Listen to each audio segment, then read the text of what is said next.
to Humboldt Redwood State Park. So happy you could be here with me today. This is a very new sign for us, and it's made me super happy.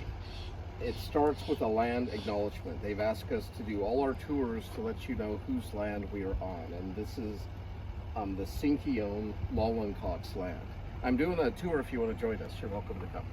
All right, and so I really appreciate this because they just did not mention the people that lived here before it became a park and all of that. And these people were basically eradicated from this valley by the European settlers that came in. And since I don't have any children here, I'll get into a little more detail. We're trying to change the names of a lot of the place names. Like there's a Teepee Creek, a Squaw Creek. There were no teepees here. These weren't teepee Indians. I think probably in the 50s or someone was just making new maps, and they were just like, oh, let's give them Indian names, you know. But those weren't these type of Indians.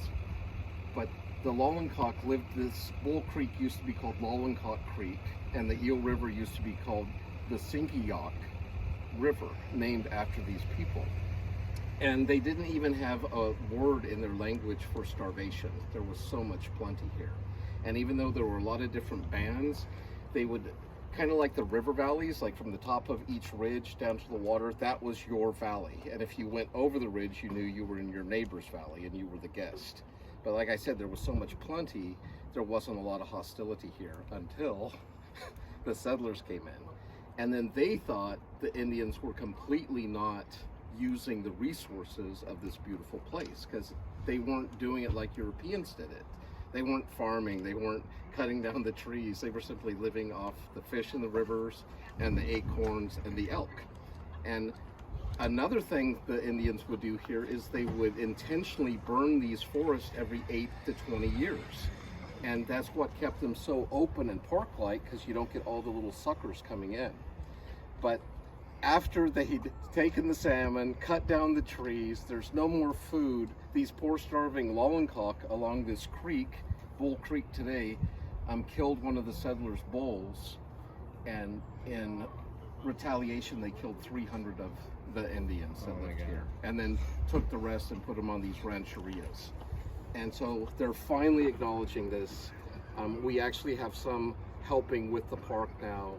We have some indigenous interpreters, and in fact a little further north of here, Prairie Creek just got renamed back to its tribal name, Sumac Village, and there's a Yurok village there, and we have Yurok interpreters on their own lands working for the Park Service. So they're getting paid for by the state to talk about their people and lands, and I'm super stoked about that. This is our original Lorax, Laura Mahan, and look at her in her full Victorian dress and all that. And if you follow this trail out, there's the actual stump she stood on and was just like, you will not cut down these trees, while her husband went into town trying to get a court injunction. And a lot of these people were loggers, but towards the end of their life they were thinking, hey, maybe we should save some of these. And I was just telling my family here, I was telling them we actually can thank the automobile for a lot of these groves. If you've noticed, Humboldt Redwood State Park is unusual in that it's 120 miles long, and it's just made up of these little groves along Highway 101. And that's because the scenic highways wanted like a forested, beautiful curtain as we drove through. But when she started in 1920 to save trees, there were 80% of this forest left. We're down to 4.6 now. So thank God for Laura Mahan and what she was able to save. And one more thing, and then we'll go get into the woods. This really tripped me out. This is called Founders Grove because these are the white male founders. Very rich, industrialist, capitalist. They had a lot of money, a lot of political clout, but they were also eugenicists. Do you guys know what a eugenicist is? What's a eugenicist? You know when you selectively breed plants for animals to get certain traits? They wanted to do this with people. In fact, the Stanford Bonet IQ test, developed right here at Stanford University in the Bay Area, that was to determine what intelligence you should have to be able to make babies, because they didn't want people below a certain intelligence making babies. over 60,000 people were sterilized in California that they didn't want making babies. And this continued even until my lifetime. I knew someone that had been sterilized that was developmentally disabled. And it was just typical. This is way before Hitler and all of that stuff. He got a lot of his ideas from California. And these are the men that saved this growth. Do you guys know what social Darwinism is? So they believed it was like a hierarchy of being where humans were on top, then animals, plants, minerals, non-being. But then they had subcategories. So in humans, the highest humans were Aryan, Nordic, Germanic. Kind of like these guys. Surprise, surprise.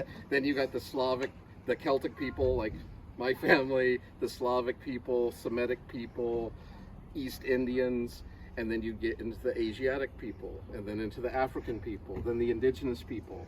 Well, by the time you get down to trees, who's the biggest tree, tallest tree in the hierarchy? The redwoods. They were the white people trees. So these people wanted to save the corresponding trees that went with their race. So I don't even know what to do with all that. I'm just glad we're allowed to talk about it now. And so I'm just kind of like, I'm not into all that stuff, but thank you for saving these trees. Let's go see the trees.